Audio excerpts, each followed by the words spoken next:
ആള് ജെനുവിൻ ആണോ? അല്ലല്ല ഫോറിന്. എന്നാ വിളിക്ക്. ഒരുപാട് നെഗറ്റീവ് കമന്റ്സ് ശ്രീലക്ഷ്മിയുടെ സ്റ്റോറി പറഞ്ഞ സമയത്ത് നേരിടേണ്ട വന്നിട്ടുണ്ടായിരുന്നു. എന്നെ വേണേ രണ്ടടി അടിച്ചോ, പക്ഷെ ഞാൻ ഉള്ളത് പറയും. അതൊക്കെ ഇതിനപ്പോ ഇവിടെ പറയുന്നത്, അതൊക്കെ എല്ലാവർക്കും അറിയുന്നതല്ലേ. നല്ല രീതിക്ക് ആ വീഡിയോ റീച്ച് പോയപ്പോഴും അതിന്റെ താഴെ കണ്ടത് ഇവള് അവിടെ കളിക്കുന്ന ആളാണ്.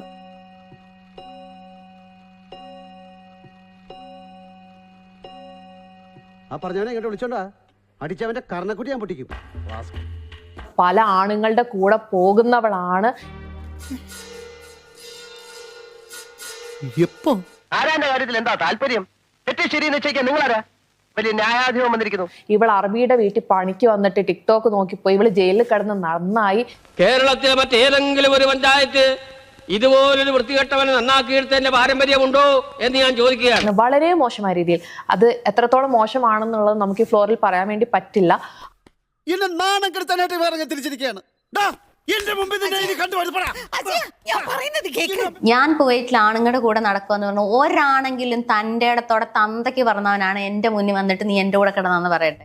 അത്രയും വേണം, കുറച്ച് കടുപ്പത്തിരിക്കട്ടെ. ഈ നാട് മുഴുവൻ എന്ന് വെച്ച് ഒരുത്തം പച്ച കള്ളം പറഞ്ഞ അതും കേട്ട് ഞാൻ മിണ്ടായിരിക്കണോ? മോനാണെന്ന് പറഞ്ഞാൽ മതി, തെളിവ് വേണ്ടേ?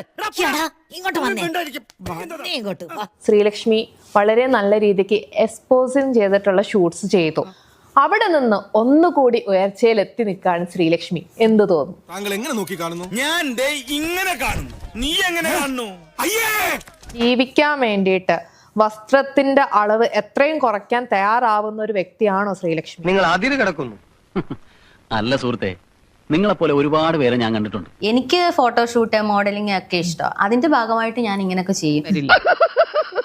അത് കൊച്ചമ്മ പറയാതെ എനിക്കറിയില്ലേ. നമ്മുടെ കേരളത്തില് ആണുങ്ങൾക്ക് ലൈംഗിക ദാരിദ്ര്യം ഉണ്ടെന്ന് തോന്നിയിട്ടുണ്ട്. അതൊക്കെ നാട്ടുകാർക്ക് അറിയാവുന്ന കാര്യം അല്ലേ?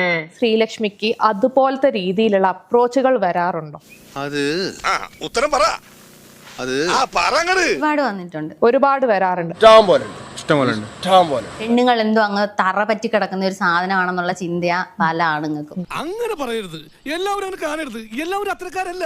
ഈ സർപ്പത്തിൽ തന്നെയല്ലേ വിഷമുള്ളതും വിഷമില്ലാത്തതൊക്കെ. നീ കിടന്നു തന്നാൽ മാത്രമേ സിനിമ നിനക്ക് ലഭിക്കൂ എന്ന് പറഞ്ഞിട്ടുണ്ട്. പറഞ്ഞിട്ടുണ്ട്. ഈ അടി പിടി വെടി ഇതാണല്ലോ സിനിമ. അറ്റം കിടക്കുന്ന ആൾക്കാർ മുതലായിരിക്കും അഡ്ജസ്റ്റ്മെന്റ് ചോദിക്കാം. ഏത് സ്ഥാപനത്തിനും ചീത്തപ്പേരുണ്ടാക്കാൻ കച്ച കെട്ടി നടക്കുന്ന ചില ചെറ്റകളുണ്ടാവും. ഇവിടെയുണ്ട്. അതാ ഈ അവതാരം. അപ്പൊ റീച്ച് കിട്ടാൻ വേണ്ടി ശരീരഭാഗങ്ങൾ കാണിക്കാമെന്ന കോൺസെപ്റ്റ് തന്നെയാണോ ശ്രീലക്ഷ്മി ഇല്ല, വിശ്വസിക്കുന്നത്? റീച്ച് കിട്ടാന്നൊന്നുമില്ല. എന്ത് എങ്ങനെ